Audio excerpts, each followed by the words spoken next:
vous pointez l'extrême gauche, je vais vous pointer vous. Vous êtes le parti de la flamme. Il n'y a pas un bon et un mauvais antisémitisme. Il n'y a qu'un antisémitisme. Et quand le président de votre parti politique, il y a 2 jours, refuse de reconnaître que le président fondateur de votre parti, le Front National, a été condamné par la justice française pour antisémitisme, vous ne servez pas la cause que vous prétendez servir. Monsieur Jean-Philippe Tanguy pour le Rassemblement national.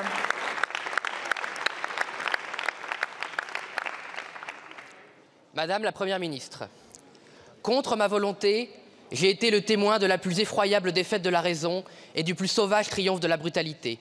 Jamais une génération n'est tombée d'une telle élévation spirituelle dans une telle décadence morale.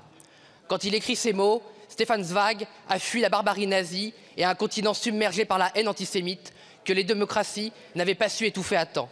Zweig ne survivra pas à une civilisation qu'il savait défigurer, notre civilisation qui, comme l'écrivait Malraux, est la part de l'homme que les camps auront voulu détruire.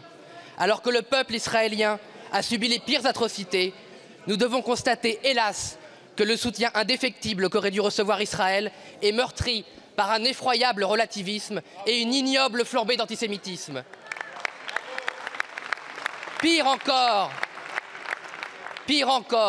l'hydre odieuse de la haine des Juifs ne vient pas s'écraser contre un mur unanime de boucliers et de glaives de nos démocraties pour l'abattre, mais se fraye un chemin à travers l'indifférence, la lâcheté et le clientélisme. L'hydre antisémite s'abreuve encore dans le caniveau des extrémismes, mais sa source essentielle, sa source cardinale est désormais l'islamisme. L'islamisme, eau souterraine que les nations ont laissé s'infiltrer, jaillit à nos visages et peut nous submerger, faute de réaction à la hauteur de la catastrophe. Dans nos rues, nos écoles, au sein des médias, du sport, de la culture et même des plus grandes universités, la haine des Juifs est partout, de l'insulte jusqu'au meurtre. Qu'avons-nous fait du devoir de mémoire? Avons-nous oublié que la barbarie triomphe des illusions de gens de bien qui pensent vaincre par la simple raison? Je dis nous, car dans un tel moment, aucune division n'est tolérable. Marc Bloch affirmait ne revendiquer son origine que face à un antisémite. Il est temps que la France, la République, revendique sa civilisation, ses valeurs et son destin contre les antisémites. Alors qu'un imam à Beaucaire n'a reçu qu'une peine dérisoire pour avoir prophété la haine des Juifs. Mon cher collègue. Je vous remercie. La parole est à monsieur Olivier Véran, porte-parole du gouvernement et ministre en charge du renouveau démocratique. Merci Madame la Présidente, Mesdames et Messieurs les députés, Monsieur le député Tanguy. L'antisémitisme qui s'exprime sur les frontons de nos maisons, sur les portes des immeubles, dans les injures qui peuvent être lancées dans les rames de métro, cet antisémitisme qui fait qu'une partie de nos concitoyens n'ose plus faire ses courses normalement, n'ose plus mettre ses enfants dans les écoles normalement, n'ose plus aller au travail normalement, n'ose plus prendre des transports en commun normalement. Cet antisémitisme est un fléau que nous condamnons tous et que nous devons combattre avec acharnement. Il est autant